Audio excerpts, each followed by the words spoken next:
Hello everyone रुमिस kitchen channel आपनालोक सकलोके आको एबार स्वागतम जनाइছো।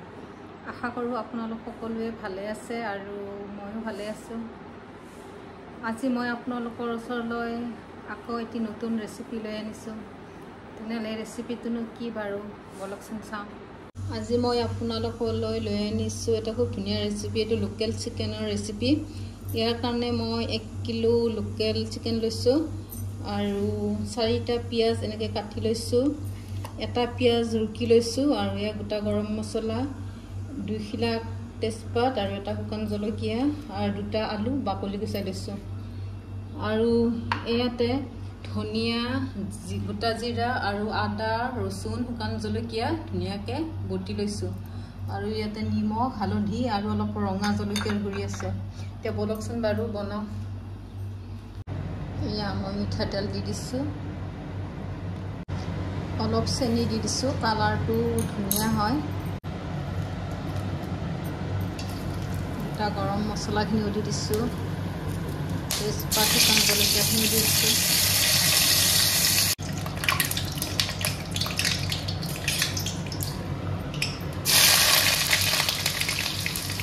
काटी थोड़ा पियाज खिनि दी दिसो।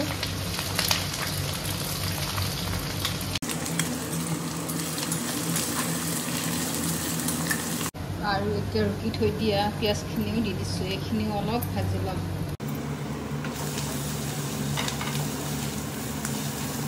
পিয়াজ খিনি খুব ধুনিয়াকে ভজা গৈছে আৰু এতিয়া মই বটি থৈ দিয়া মছলা খিনিও দি দিছো। এইখিনি খুব ভালদৰে ভাজি লম।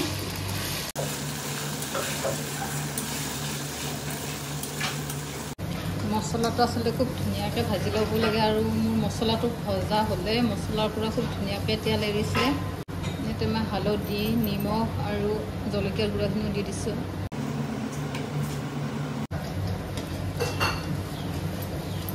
এতে অকমান পানী দি দিছো মছলাখিনি ভালদৰে ভজা যাবৰ কাৰণে।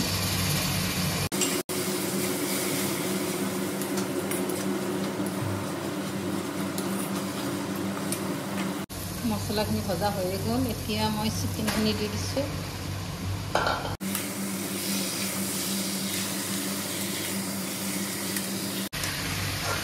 আপোনালোকে যদি মোৰ ভিডিঅ'টো প্ৰথমবাৰলৈ চাইছে তেনেহ'লে মোৰ ভিডিঅ'টো সাবস্ক্ৰাইব কৰি দিব।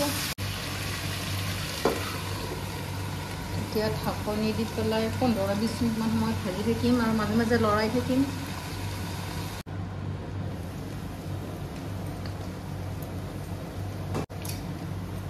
মাংসখিনি প্ৰায় 20 মিনিটমান সময় ভাজি ললো আৰু মাংসৰ পৰা ইমান ধুনীয়াকৈ তেল ওলাইছে দেখিছে। এতিয়া ইয়াতে মই আলুখিনিও দি দিম।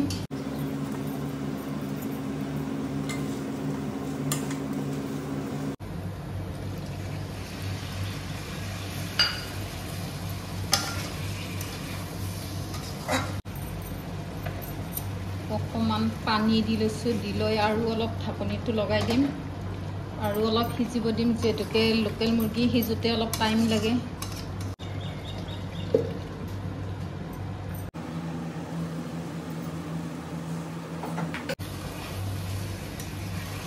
মাংসখিনি পুৰা সিজিয়ে গৈছে আৰু ধুনীয়া কৰি। এতিয়া মই ইয়াতে গৰম পানী দি দিম।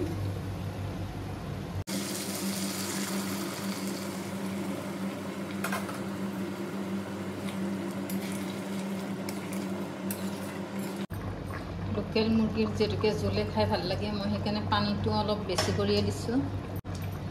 এতিয়া 10 মিনিটৰ কাৰণে ঢাকনিটো লগাই থৈ দিছো। এয়া মোৰ চিকেন কাৰী হৈয়ে গ'ল।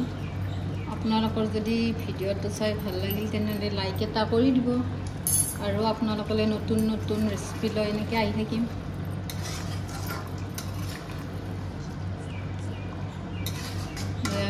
অকণমান গৰম মছলা দি দিলোঁ শেষত।